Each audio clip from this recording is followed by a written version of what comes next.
గురువుగారు అయితే శ్మశానానికి వెళ్ళొచ్చిన తర్వాత ఎటువంటి నియమాలు పాటించాలంటారు? శ్మశానానికి వెళ్ళి వచ్చిన తర్వాత పాటించవలసిన నియమాలు చాలా సులభమైన నియమాలున్నాయి. ఒకటేమో ఫస్ట్ శ్మశానానికెళ్తే అక్కడే స్నానం చేసి బట్టలు ఉతుక్కొని రావాలి. అలా చేయటం లేదు, అలా కుదరటం లేదనుకున్న వాళ్ళు అక్కడ కనీసం కాళ్ళు చేతులన్నా కడుక్కొని రావాలి ఇంటికి. ఇంటికొచ్చి కూడా నేరుగా ఇంట్లోకెళ్ళకూడదు. ఇంటి బయట స్నానం చేసి ఆ బట్టలన్నీ ఉతికి బయటే ఆరేసుకొని ఇంట్లోకి రావాలి. అలా కూడా కుదరనప్పుడు కనీసం పసుపు నీళ్ళు మనం తలపైన, దుస్తులపైన అన్నిటిపైన చల్లుకోవాలి. కనీసం కాళ్ళు తప్పకుండా కడుక్కోవాలి. చెప్పులు తప్పకుండా బయటే కడిగి పెట్టేసి అప్పుడు ఇంట్లోకి వెళ్ళాలి. వెళ్ళేసి నేరుగా బాత్రూంలోకెళ్ళి ఈ బట్టలన్నీ విప్పేసి బకెట్‌లో వేసేసుకొని చక్కగా స్నానం చేయొచ్చు. స్నానానికంటే ముందే ఈ బట్టలు ఉతికేసుకొని స్నానాలు చేయొచ్చు. లేదా ఇంట్లో ఉన్న వాళ్ళకి ఆ పని అప్పజెప్పొచ్చు. ఆ పసుపు నీళ్ళు చల్లుకోవటం వల్ల కొంత దోష పరిహారం జరుగుతుందని. ఇక ఆ రోజేంటి, ఇట్లా వెళ్ళి వచ్చారు. అదే రోజు సినిమాలకెళ్ళేవాళ్ళు ఉన్నారు. అంటే ఎంత యాంత్రికంగా అయిపోయిందంటే, ఒక వ్యక్తికి సంబంధించి, అతనితో ఉన్న అనుబంధానికి సంబంధించి అందరి ఫీలింగ్ ఒకలాగా ఉండవు ఆ వ్యక్తి మీద. కొంతమందికి కొన్ని అలవాట్లు ఉంటాయి. కొంతమంది కొన్ని వాటిని తట్టుకోవటానికి కొంతమంది సినిమాలకు పోతారు. కొంతమంది మద్యం తీసుకుంటారు. ఇంకా కొంతమంది ఇంకేదో చేస్తూ ఉంటారు. ఇవన్నీ ఎట్లా ఉన్నా కూడా మన మన ఇంటి లోపల వరకి పాటించవలసిన నియమాలలో ముఖ్యమైనవి ఏమిటంటే, అంటే మనం ఒక ఫ్రెండ్ యొక్క చావుకు వెళ్ళి రావచ్చు. మన ఇంట్లో వాళ్ళు కానవసరం లేదు. ఒక ఫ్రెండ్ బయట వాళ్ళకి ఎవరైనా ఏ కారణం చేతనైనా మీరు అట్లా వెళ్ళి వచ్చారు అంటే, ఆ రోజు భార్య పిల్లలతో పాటు కలిసి పడుకోకూడదు. తప్పకుండా ప్రత్యేకంగా కింద కూడా మీరు చాప వేసుకొని పడుకోవచ్చు. భార్య పిల్లలతో కలిసి పడుకోకూడదు. ఎందుకంటే అక్కడ ఉండే ఇప్పుడు చూడండి, ప్రతిదీ పవిత్రమైనదే. శ్మశానం కూడా చాలా పవిత్రమైన స్థలం అది. దాన్ని నెగ్లెక్ట్ చేయట్లేదు మనం.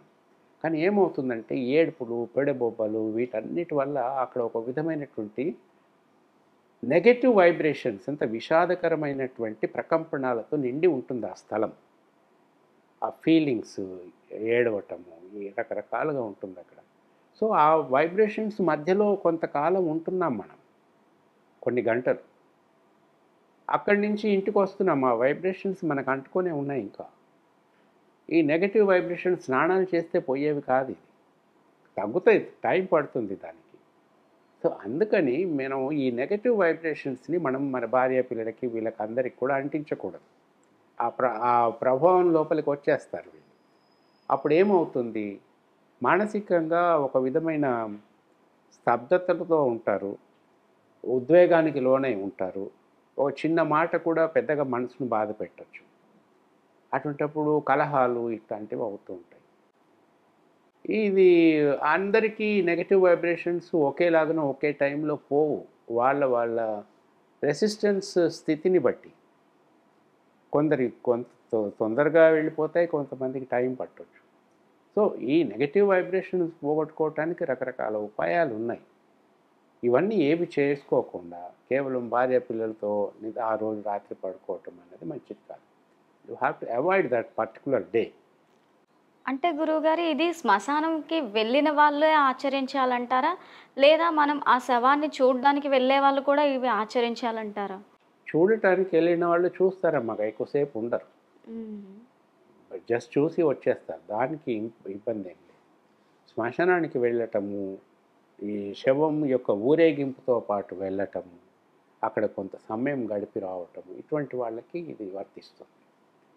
So, okay. ఏదో ఒక కేర్ తీసుకోవటం, ఒక అవేర్‌నెస్ ఉంటే ఈ విషయం తెలిస్తే వాళ్ళు జాగ్రత్త పడతారు కాబట్టి ఆ కుటుంబంలో నెగెటివ్ ఫీలింగ్స్ ఉండవు.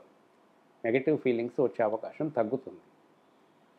ఇట్లా ఈ వెళ్ళి గొడవలు పడి రకరకాలుగా మానసికమైనటువంటి వ్యాధులకు కూడా లోనైపోయిన వాళ్ళు చాలామంది ఉంటారు. ఇదంతా ఏమిటంటే మనసుకు ఉన్నటువంటి సున్నితత్వం. మనసు ఈ ఒక్కొక్క వైబ్రేషన్, నెగెటివ్ వైబ్రేషన్ అందరి మీద ఒకేలాగా ప్రభావం పనిచేయదు. చూపెట్టదు. వాళ్ళ మానసిక స్థితిని బట్టి, వాళ్ళ మెచ్యూరిటీ లెవెల్స్‌ని బట్టి దీని యొక్క ప్రభావం ఉంటుంది. ఇప్పుడు ఆయనకి పెద్దగా పట్టింపు ఉండకపోవచ్చు. వెళ్ళాడు, వచ్చాడు అట్లా 2, 3 సార్లు వెళ్ళొచ్చాడు. ఆయనకి పెద్దగా పట్టింపు ఉండకపోవచ్చు. బట్ ఆ నెగెటివ్ వైబ్రేషన్స్ అన్నది ఇంట్లో ఉండే భార్య, పిల్లల మీద వాళ్ళకంత మెచ్యూరిటీ ఉండకపోవచ్చు.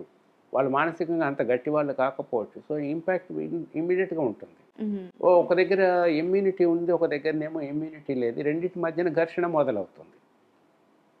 ఇద్దరి పరిస్థితి ఒకలాగా ఉన్నప్పుడు అంత ఘర్షణ ఉండదు.